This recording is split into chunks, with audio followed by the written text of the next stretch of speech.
Hello friends, welcome back to my channel SATYABRATA'S cooking blog. আজকে আবার একটা নতুন ভিডিও নিয়ে তোমাদের সঙ্গে চলে এসেছি।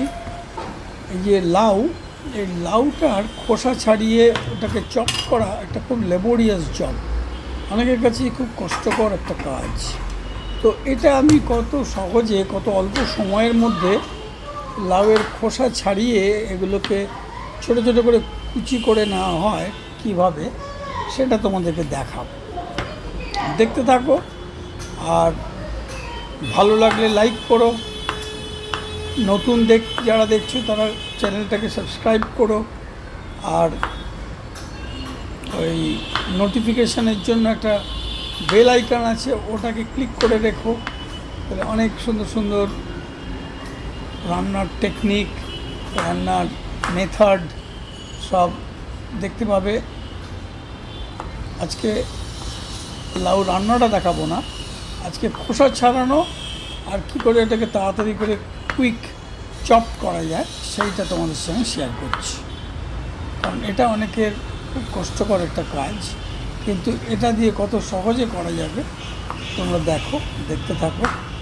এরপরে আরেকটা ভিডিও করব, সেখানে এই লাউটাকে ছোলার ডাল দিয়ে চিংড়ি মাছ দিয়ে রান্না করব, সেটা আরেকটা ভিডিও করব, নাহলে এটা বড় হয়ে যাবে। তাই জন্য এই ভিডিওটাতে শুধু ওই খোসা ছাড়িয়ে এটাকে কি করে কুচি কুচি করা যায় কত অল্প সময়ের মধ্যে, সেইটা তোমাদের দেখাবার ইচ্ছে রয়েছে। তো দেখতে থাকো।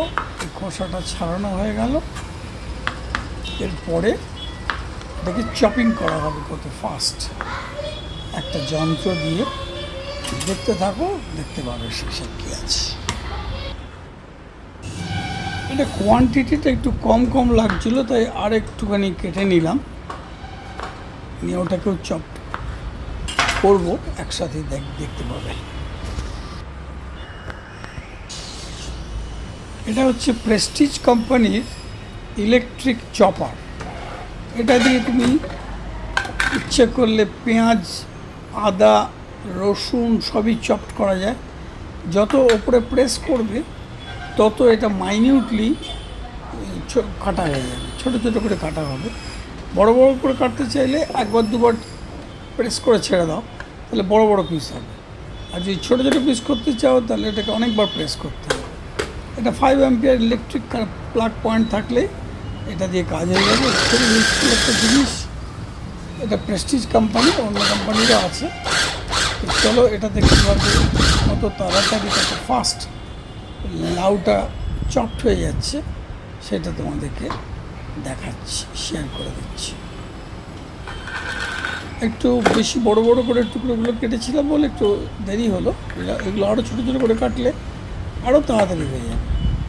তো যাই হোক, এটাকে আরেকবার প্রেস করলেই একদম মিহি করে কাটা হয়ে যাবে। বাঁধাকপি থেকে আরম্ভ করে যে কোনো জিনিস ছোটো ছোটো টুকরো করে এটার মধ্যে দিয়ে যদি তোমরা সুইচ অন করে দাও, তাহলে 2 মিনিটের মধ্যে মাইনিউট চপ হয়ে যাবে।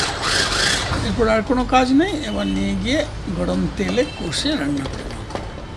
তো আজকে তোমাদের এই একটা ইন্টারেস্টিং জিনিস দেখালাম। পুরোটা দেখাতে গেলে, রান্না শুদ্ধ দেখাতে গেলে অনেক বড় হয়ে যাবে ভিডিও, তাই জন্য আজকে শুধু কাটিং অ্যান্ড চপিং, খোসা ছাড়ানো এইটুকু দেখালাম। এর পরের ভিডিওটাতে কমপ্লিট রান্নাটা দেখাবো। তো তোমরা যারা এই চ্যানেলটাকে সাবস্ক্রাইব করেছো তাদের মেনি থ্যাঙ্কস। আর যারা নতুন দেখছো তারা কাইন্ডলি চ্যানেলটাকে সাবস্ক্রাইব করে নিও, এরকম মোটিভেশন পাওয়া যাবে, আরও ভালো ভালো ভিডিও বানানো যাবে। চলো দেখতে থাকো। আবার নতুন কোনো ভিডিওতে তোমাদের সঙ্গে দেখা হবে। ততক্ষণের জন্য সবাই খুব ভালো থেকো। Bye bye. Thanks for watching.